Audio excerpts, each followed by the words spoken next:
जैसा कि हम जानते हैं कि आधुनिक राज्यों की क्रियाओं में निरंतर वृद्धि हो रही है। आधुनिक राज्यों के द्वारा उन सभी क्रियाओं का संपादन किया जा रहा है जो पहले निजी संगठन या व्यक्तियों के द्वारा किया जाता था। आधुनिक राज्यों में पुलिस राज्य की निषेधात्मक विचारधारा के स्थान पर लोक कल्याणकारी विचारधारा का रूप ले लिया गया है। वर्तमान समय में राज्यों का व्यक्ति के जीवन के हर क्षेत्र में प्रवेश हो गया है। राज्यों के कार्य क्षेत्र में निरंतर वृद्धि के कारण लोक प्रशासन के क्षेत्र में भी वृद्धि हो रही है। लोक प्रशासन के द्वारा सरकार की नीतियों का क्रियान्वयन किया जाता है। कोई भी सरकारी नीति कितनी सफल या असफल होगी, ये लोक प्रशासन पर निर्भर करता है। तो आज की इस वीडियो में हम लोग लोक प्रशासन के अर्थ और उसके क्षेत्र के बारे में अध्ययन करेंगे। लोक प्रशासन शब्द दो शब्दों से मिलकर बना हुआ है, लोक और प्रशासन। Public administration. लोक शब्द से तात्पर्य किसी भी निश्चित भूभाग में रहने वाले लोगों से होता है, और चूंकि उन लोगों का प्रतिनिधित्व सरकार के द्वारा किया जाता है, इसलिए लोक शब्द का प्रयोग सरकार के लिए किया जाता है।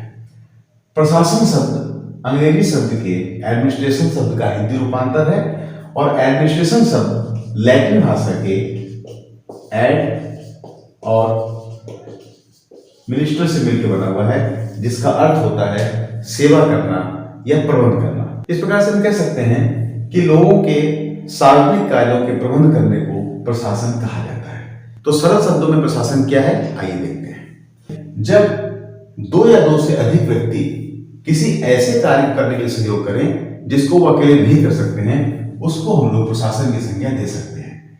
प्रशासन जो है वो एक निश्चित कार्य है जो किसी निश्चित प्रयोजन के लिए किया जाता है। जो भी उपलब्ध श्रम है या साधन है, प्रशासन उसका एक ऐसा मेल है जिससे कम से कम शक्ति, समय और धन के व्यय से वांछित लक्ष्यों की प्राप्ति की जा सके। प्रशासन का संबंध केवल मनुष्यों के से संबंधित प्रबंध या कार्यों से है जो किसी उद्देश्य की प्राप्ति के लिए किए जा रहे हो, अर्थात जो भी कार्य किया जा रहा हो उसका कोई लक्ष्य हो, उसका कोई उद्देश्य हो। और लोक प्रशासन जो है वो प्रशासन के इस विशाल क्षेत्र का एक अभिन्न अंग है। लेकिन सरकार की जो क्रियाएं हैं वो सार्वजनिक या लोकहित के लिए की जाती हैं, इसलिए सरकारी कार्यों के प्रशासन को लोक प्रशासन कहा जाता है। काम के करने को और दूसरों के द्वारा काम के कराए जाने को प्रशासन कहते हैं। इसमें जो पहला है ये प्रशासन का एकीकृत दृष्टिकोण है, और दूसरा जिसमें दूसरों के द्वारा काम को कराया जाता है इसको प्रबंधकीय दृष्टिकोण कहा जाता है। प्रशासन और लोक प्रशासन में यह भेद है कि लोक प्रशासन का उद्देश्य सर्वमान्य का हित करना है। लोक प्रशासन क्या है, इसको समझने के लिए हमको प्रशासन और लोक प्रशासन के बीच में जो भेद है उसको समझना जरूरी होगा। तो आइए हम लोग देखते हैं कि प्रशासन और लोक प्रशासन के बीच में क्या भेद है। प्रशासन एक सामान्य शब्दावली है जिसका परिप्रेक्ष्य व्यापक है, वहीं लोक प्रशासन का परिप्रेक्ष्य संकुचित है क्योंकि वो सार्वजनिक नीतियों से ही संबंधित है। प्रशासन का संबंध कार्यों को संपन्न कराने से है जिससे जो लक्ष्य हैं वो पूरे हो सके। लोक प्रशासन दोहरे स्वरूप वाला है। ये अध्ययन, अध्यापन और अनुसंधान का शैक्षिक विषय होने के साथ साथ क्रियाशील विज्ञान भी है। आमतौर से प्रशासन एक क्रिया भी है और प्रक्रिया भी है। लोक प्रशासन का संबंध सार्वजनिक नीति के निर्माण और क्रियान्वयन से है। यह नीति, विज्ञान और प्रक्रिया होती है। प्रशासन एक सार्वलौकिक क्रिया है जिसे समस्त प्रकार के समूह प्रयत्नों में देखा जा सकता है, चाहे वो समूह परिवार हो, राज्य हो या अन्य सामाजिक संघ हो। लोक प्रशासन का संबंध विशिष्ट रूप से सरकारी क्रियाकलापों से है। इसके अंतर्गत वे सभी प्रशासन आ सकते हैं जिनका जनता पर पर्याप्त प्रभाव पड़ता है। प्रशासन उन समस्त सामूहिक क्रियाओं का नाम है जो सामान्य लक्ष्य की प्राप्ति के लिए सहयोगात्मक रूप में प्रस्तुत की जाती है। लोक प्रशासन सरकार के कार्य का वह भाग है जिसके द्वारा सरकार के उद्देश्यों और लक्ष्यों की प्राप्ति होती है। प्रशासन एक से अधिक व्यक्तियों द्वारा विशेष उद्देश्य की पूर्ति के लिए सहयोगी ढंग से किया जाने वाला कार्य है। लोक प्रशासन ऐसे उद्देश्यों का क्रियान्वयन है जिन्हें जनता द्वारा निर्वाचित प्रतिनिधियों ने निर्धारित किया है। इन उद्देश्यों की प्राप्ति लोक सेवाओं द्वारा सहयोगी ढंग से की जाती है। प्रशासन के अंतर्गत लोक प्रशासन और निजी प्रशासन दोनों समाविष्ट हैं।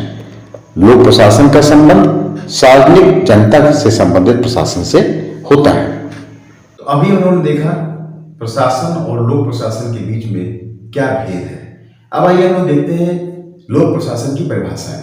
विभिन्न विद्वानों ने लोक प्रशासन को परिभाषित किया है, तो आइए कुछ परिभाषाओं को हम लोग देखते हैं। प्रोफेसर जॉन ए बीक के अनुसार कार्यों को व्यवस्थित ढंग से क्रमबद्ध करना तथा साधनों का पूर्व निर्धारित रीति से उपयोग करना ही प्रशासन है, जिसका उद्देश्य है कि उन्हीं कार्यों को होने दिया जाए जिन्हें हम संपन्न करना चाहते हैं, और साथ ही ऐसी वृद्धियों को रोका जाए जिनका हमारी इच्छाओं के साथ सामंजस्य न बैठता हो। नीग्रो के अनुसार किसी उद्देश्य को प्राप्त करने के लिए मनुष्यों तथा सामग्रियों को जो संगठन तथा उपयोग किया जाता है उसे प्रशासन कहा जाता है। व्हाइट के मतानुसार किसी उद्देश्य अथवा लक्ष्य की पूर्ति के लिए बहुमत से व्यक्तियों के निर्देशन, समन्वय तथा नियंत्रण को ही प्रशासन की कला कहा जाता है। पिफनर के अनुसार वांछित उद्देश्यों की पूर्ति के लिए मानवीय और भौतिक साधनों का संगठन तथा निर्देशन ही प्रशासन है। हर्बर्ट ए साइमन के अनुसार सबसे अधिक व्यापक अर्थ में समान लक्ष्यों को प्राप्त करने के लिए वर्गों द्वारा साथ मिलकर की जाने वाली क्रियाओं को प्रशासन कहा जाता है। लूथर एलिक के अनुसार प्रशासक का संबंध कार्यों को संपन्न करने से है, जिससे कि निर्धारित लक्ष्यों की पूर्ति हो सके। इस प्रकार प्रशासन विज्ञान ज्ञान की एक ऐसी व्यवस्था है जिसके द्वारा ऐसी किसी परिस्थिति में जहां की आदमी एक सामान्य उद्देश्य के लिए एक साथ काम करने को संगठित हुए हों, वे पारस्परिक संबंधों को समझ सकें, नतीजों का अनुमान लगा सकें और परिणामों को प्रभावित कर सकें। लोक प्रशासन प्रशासन के विज्ञान का वह भाग है जो सरकार से संबंधित है, और इसलिए उसका संबंध कार्यपालिका से है, जहां की सरकार का काम मुख्य रूप से होता है। यद्यपि उसको स्पष्ट रूप से उन प्रशासकीय समस्याओं पर भी ध्यान देना होता है जो व्यवस्थापिका तथा न्यायपालिका के क्षेत्र में आता है। इस प्रकार लोक प्रशासन राजनीतिक विज्ञान का एक भाग है और सामाजिक विज्ञानों में से एक है। पिफनर के अनुसार लोक प्रशासन का अर्थ है सरकार का काम करना, फिर चाहे वह कार्य स्वास्थ्य प्रयोगशाला में एक्सरे मशीन को संचालित करने का हो अथवा टकसाल में सिक्के डालने का। प्रशासन से तात्पर्य है लोगों के प्रयत्नों में समन्वय कायम करके सरकार के कार्य को संपन्न करना, जिससे कि वे लोग एक साथ कार्य कर सकें अथवा अपने निश्चित कार्यों को पूरा कर सकें। प्रशासन ऐसे कार्यों को अपने हाथ में लेता है जो कि तकनीकी और विशिष्टता की दृष्टि से उच्च कोटि के होते हैं, जैसे कि सार्वजनिक स्वास्थ्य तथा पुलों का निर्माण। यह हजारों और यहां तक कि लाखों कर्मचारियों की क्रियाओं का प्रबंध, निर्देशन तथा निरीक्षण भी करता है, जिससे कि उनके प्रयत्नों में कुछ व्यवस्था तथा कुशलता उत्पन्न की जा सके। सारांश में लोक प्रशासन का अर्थ सरकारी प्रबंधकों, अधिकारियों तथा पर्यवेक्षकों द्वारा निर्णय करना, किए जाने वाले कार्य की योजना बनाना, उद्देश्य और लक्ष्यों को निर्धारित करना, सरकारी कार्यक्रमों के लिए धन तथा जन समर्थन प्राप्त करने के लिए विधान मंडलों तथा नागरिक संगठनों में कार्य करना, संगठनों की स्थापना व उनमें सुधार करना, पत्रों की प्राप्ति व उनका प्रेषण करना, कार्य करने की रीतियों तथा विधियों का निर्माण करना और संपादित कार्य का मूल्यांकन करना, नियंत्रण करना तथा ऐसे ही अन्य कार्य को संपन्न करना होता है। लोक प्रशासन के अर्थ और उसकी परिभाषा के बाद अब हम लोग चर्चा करेंगे लोक प्रशासन के क्षेत्र के बारे में। लोक प्रशासन का क्षेत्र समझने से पहले हमको लोक प्रशासन की कुछ समस्याओं को समझना होगा, जिससे हम उसके क्षेत्र को समझ सकें। लोक प्रशासन की जो मुख्य समस्याएं हैं, वो पहली समस्या है कि सामान्य प्रशासन, कि किस प्रकार से निर्देशन, निरीक्षण और नियंत्रण संबंधी कार्यों को किया जाए।